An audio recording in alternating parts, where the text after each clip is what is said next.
ஸ்ரீமதே ராமானுஜாய நமக. நாகராஜாவான வாசுகியின் ஆயிரக்கணக்கான முகங்களிலிருந்தும் கொடூரமான கண்களிலிருந்தும் மூச்சுக்காற்றிலிருந்தும் விஷத்தின் தீப்புகைகள் கிளம்பின. அதில் பலி முதலான அசுரர்கள் காட்டுத்தீயில் கருகிய தேக்கு மரங்கள் போல் துன்புற்றன. விஷத்தாக்குதலுக்கு ஆளான அசுரர்களை அசுரகுருவான சுக்லாச்சாரியார் மூலிகைகளை கொண்டு அவர்களை பிழைக்கச் செய்தார். சரி, தேவர்களின் கதி என்னவோ? பாம்பின் விஷம் கக்கும் மூச்சுக்காற்றால் தேவர்களும் ஒளியிழந்தார்கள்.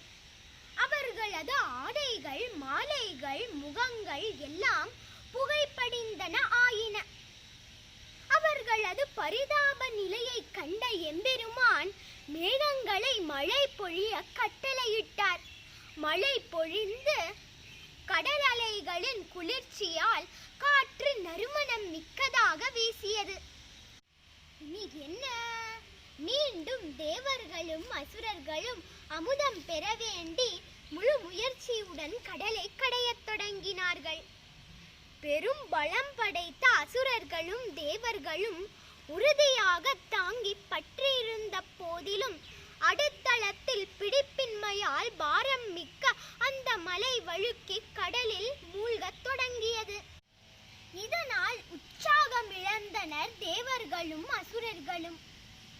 மலை ஏன் வழுக்கிக் கொண்டு கீழே போக வேண்டும்? ஏனென்றால் பார்க்கடலை கடைவதற்கு முன்னால் பல ஓஷதிகள், மூலிகை செடிக்கொடிகள், புட்கள் முதலியவற்றை கொண்டு பார்க்கடலில் போட்டார்களாம் தேவர்களும் அசுரர்களும். இதனால் அந்த கடல் நீளமாக தெரிகிறதாம். அதனால்தான் ஆழ்வார் தன் பாசுரத்தில் நீலக்கடல் கடைந்தாய் என்று பாடியிருக்கிறார்.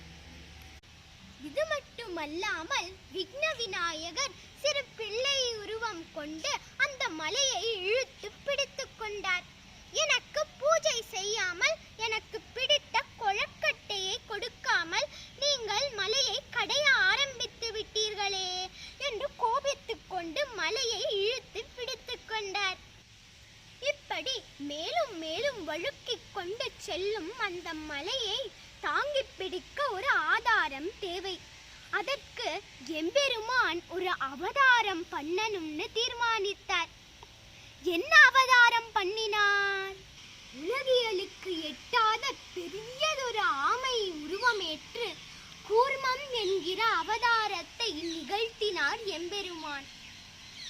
அந்த கூர்மத்திற்கு மேலே இருக்கும் ஓடுதான் ஆதாரமாக அமைந்து அந்த மலையை மேலே தூக்கி கொண்டு வந்து நிறுத்தியது.